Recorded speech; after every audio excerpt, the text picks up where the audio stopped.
जय राधा माधव जय कुंज बिहारी।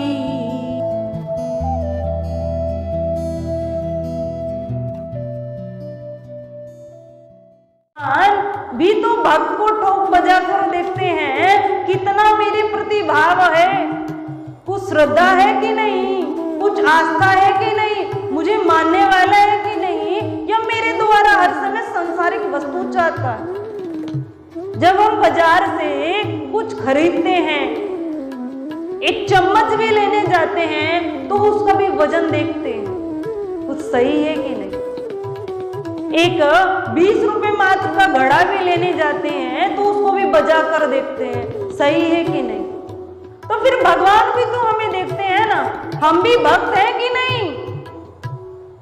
कष्ट विपत्ति में हम अपने नियम को छोड़ते हैं या नहीं, भजन बढ़ाते हैं या नहीं, भगवान भी तो हमें देखते हैं। तो बहुत अच्छी बात है कि जब हम घर की अन्य क्रियाएं नहीं छोड़ सकते तो फिर भजन ही क्यों छूटे, सत्संग ही क्यों छूटे। इस बात पर भी हम ध्यान दें कि उस समय भगवान हमारी परीक्षा लेते हैं, उस परीक्षा में हम सबको पास होना है, उसका एकमात्र यही साधन है। अनुकूल परिस्थिति आए प्रतिकूल परिस्थिति आए, हमारा भाव सम बना रहे, हम दुख में दुखी न हो और सुख में हर्षित न हो, दोनों में समभाव हमारा होना चाहिए। मनुष्य का एक अपना स्वभाव है, हम सबका एक अपना स्वभाव होता है। अगर हम सबकी अपनी मन की बात पूरी हो जाए तब तो बहुत अच्छी बात है, तब उसमें हम सुखी होते हैं कि मेरे मन के अनुसार सब कुछ हो रहा है। और यदि इसके विपरीत हो तो हम दुखी हो जाते हैं, क्योंकि हमारे मन की नहीं हुई, इसलिए हम दुखी हो जाते हैं। मनुष्य केवल अपने मन की करना चाहता है, मेरे मन अकॉर्डिंग सब कुछ हो, घर परिवार की व्यवस्था सब मेरे अनुसार हो, यही तो चाहते हैं। बच्चे मेरे अनुसार चलें, अन्य सदस्य मुझसे सलाह लें, मेरे अनुसार घर का समस्त कार्य हो, ये सबकी सोच रहती और इसी से द्वेष पैदा होता है। क्यों? क्योंकि हम सब अपने मन की करना चाहते हैं, हमारे अनुसार सब कुछ हो। हमारी भारतीय संस्कृति में नवग्रह कहे गए, नवग्रह कहे गए। अब किसी भाई के ऊपर किसी ग्रह का अधिक प्रभाव होता है, किसी के ऊपर कम प्रभाव होता है, कोई विपरीत दिशा में चल रहा है और कोई अनुकूल दिशा में चल रहा है। नवग्रह के प्रभाव सबके ऊपर है और लाभ भी होता है उनके द्वारा और हानि भी होती है। परंतु इस नवग्रह से अतिरिक्त एक ग्रह और जीवन में, एक ग्रह हम सबके जीवन में, हम सबके ऊपर हावी रहता है। वह ग्रह कौन सा है? हम विचार करें, वह ग्रह और कोई नहीं है, सोम का आग्रह, बस यही वह 10वां ग्रह जो हर समय हमें पकड़े रहता है। मेरा आग्रह पूर्ण हो, मेरे अनुसार समस्त कार्य हो, उस आग्रह को हम क्या है, हर समय पकड़े रहते हैं, हर समय वो हम पर हावी रहता है। अगर मेरे अनुसार कार्य हो जाता है तो मुझे खुशी मिलती है, और नहीं हो तो फिर क्रोध उत्पन्न होता है, रोष उत्पन्न होता है। तो हम इस अपने आग्रह को भी हटाएं। घर परिवार में, जिसके परिवार में शांति रहती है, संतोष है, धार्मिकता है, वहां छोटों को भी महत्व दिया जाता है और बड़ों को भी महत्व दिया जाता है। हाँ, वहां यह नहीं देखा जाता कि अमुक व्यक्ति ने कहा है तो ये छोटा है या बड़ा है। वहां देखा क्या जाता है कि बात कितनी सही है और कितनी गलत है। तो हम इस 10वें ग्रह को भी अपने जीवन से हटाएं। एक माता थी, और अच्छे परिवार से वे थी। जैसे ही उसके 2 पुत्र थे, दोनों का विवाह हुआ। एक बड़ा बेटा विदेश चला गया, छोटा बेटा उसके साथ ही रहता। तो जैसे छोटे बेटे का विवाह हुआ तो जब उसकी पत्नी आई, उसकी और माता जी की आपस में लड़ाई रहने लगी। अब आपस में सास और बहू की दोनों की लड़ाई रहती। अब बेटा परेशान, बेटे ने कहा माँ आप भी मेरे लिए वंदनीय हैं, मैं आपको भी नहीं छोड़ सकता और मैं अपनी पत्नी को भी मायके नहीं भेज सकता, इसको भी मुझे यही रखना।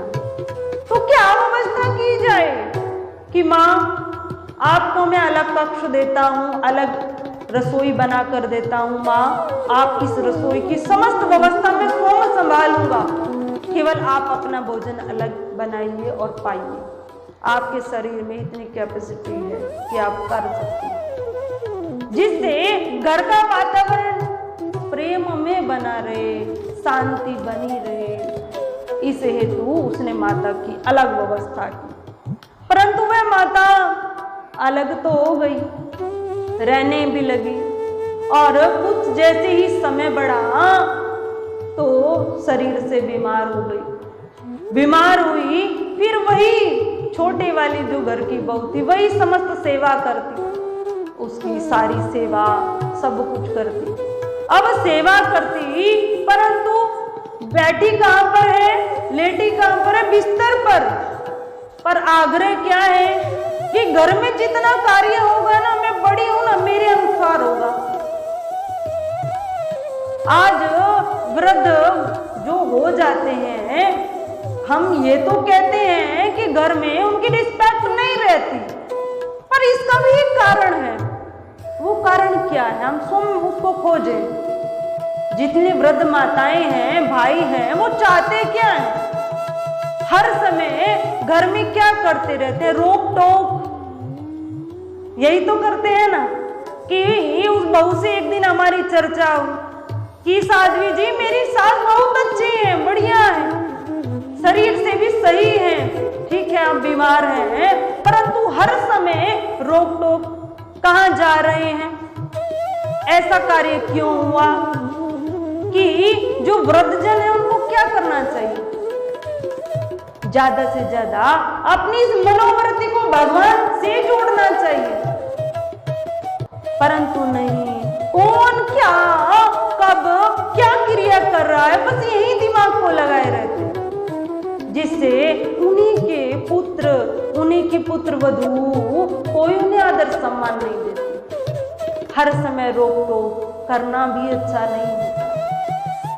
मानव की जब एज बढ़ रही थी ना, जो लास्ट की हमारी एज है ना, 70 से जो आगे की एज कही गई है, वो किसकी एज है, वो आयु किसकी है, वो आयु उल्लू की कही गई है कि दिन भर तो पेड़ पे बैठा रहता है शांति से और रात्रि में जगता है, रात्रि में भ्रमण करता है, जगता है।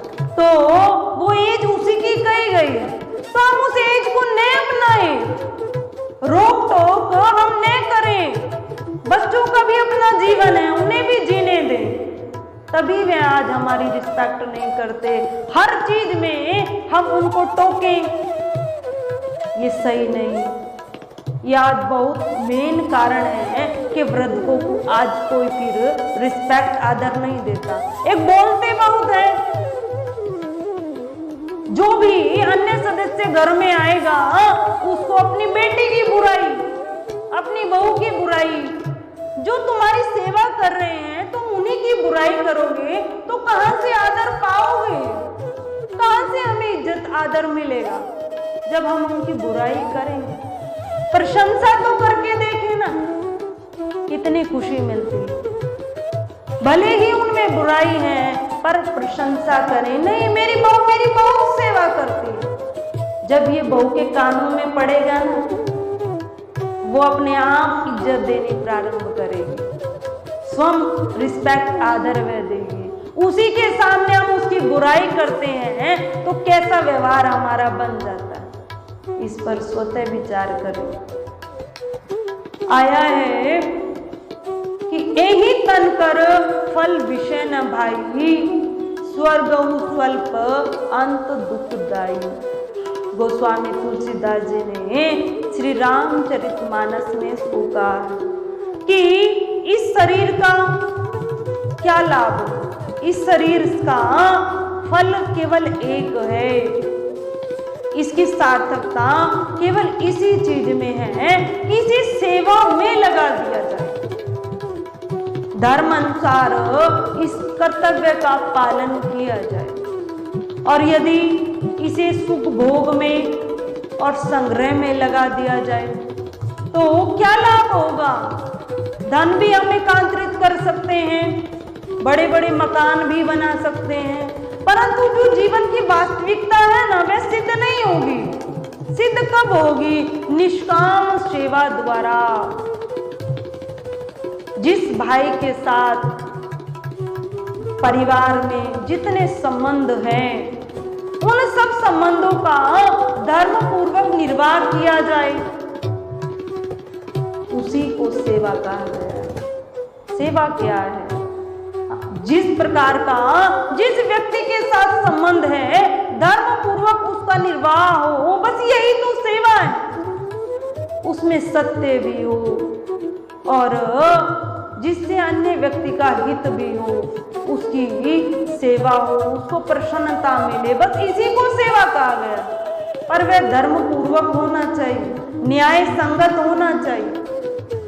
भगवान श्री राम जी इस धरती पर, इस धराधाम पर आए, इस धराधाम पर आए, भगवान है, सच्चिदानंद स्वरूप है, जिनकी भ्रकुटी हिलाने मात्र से समस्त लोग कंपित हो जाते।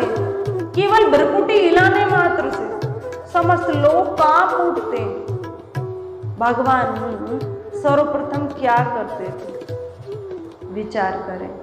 सर्वप्रथम भगवान की क्या कर्तव्य रहता था? प्रातः काल उठकर रघुनाथा, मात पिता गुरु नामई माता। वही ब्रह्म परमात्मा सच्चिदानंद स्वरूप भगवान साक्षात किसको प्रणाम करते थे? पहले माता को प्रणाम करते थे, फिर पिताजी को प्रणाम करते थे, फिर गुरु वंदना करते थे, गुरु जी को प्रणाम करते थे। अब भगवान के संबंध में कहें, भगवान तो सबके माता पिता हैं, परंतु भगवान ने भगवत लीला नहीं की। इस धराधाम पर आकर मनुष्य की तरह लीला की। भगवान ने भगवत संबंधी कि मैं भगवान हूं, इस टाइप की कोई लीला नहीं की।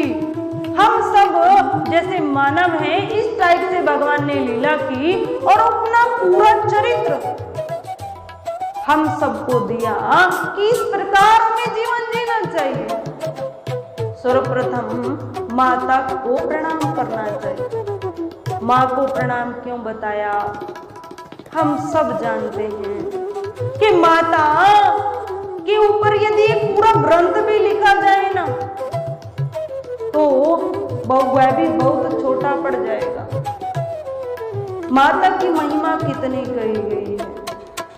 जो साधु संत हैं, सन्यासी हैं, वे भी माता को प्रणाम करते हैं। माँ उन्हें प्रणाम नहीं करती, वे भी माता को प्रणाम करते हैं। कितना भी बड़ा सन्यासी क्यों ना हो, यदि वह झुक सकता है, दंडवत प्रणाम कर सकता है, या तो अपने गुरु को कर सकता है। गुरु में सर्वप्रथम माता है, पिता को नहीं, माता को।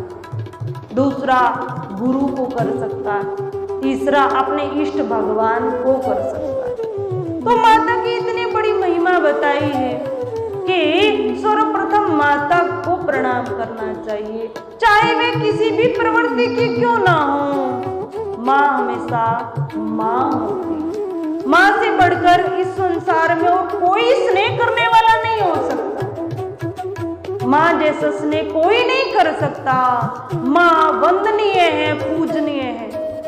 जिसके साथ माँ का आशीर्वाद है ना, वो कहीं असफल नहीं हो सकता, कहीं असफल वह नहीं हो सकता। तो हम अपनी माता को, पिता को आदर दे, सम्मान दे, वे पूजनीय है, वंदनीय है। जितना हो सके उन्हें शुभ कार्य के लिए प्रेरित करें। एक पुत्र का भी धर्म बनता है कि अपने माता पिता को तीर्थों का भ्रमण कराए, भगवत दर्शन उन्हें कराए, जिससे उनके जीवन का उद्धार हो, उनका कल्याण हो। हम सब परम पूज्य श्री साध्वी ब्रह्म ज्योति सरस्वती जी के प्रवचन प्राप्त करने हेतु दिव्य वाणी चैनल को सब्सक्राइब करें, वीडियो को शेयर करें और अपने परिजनों पर अवश्य भेजें।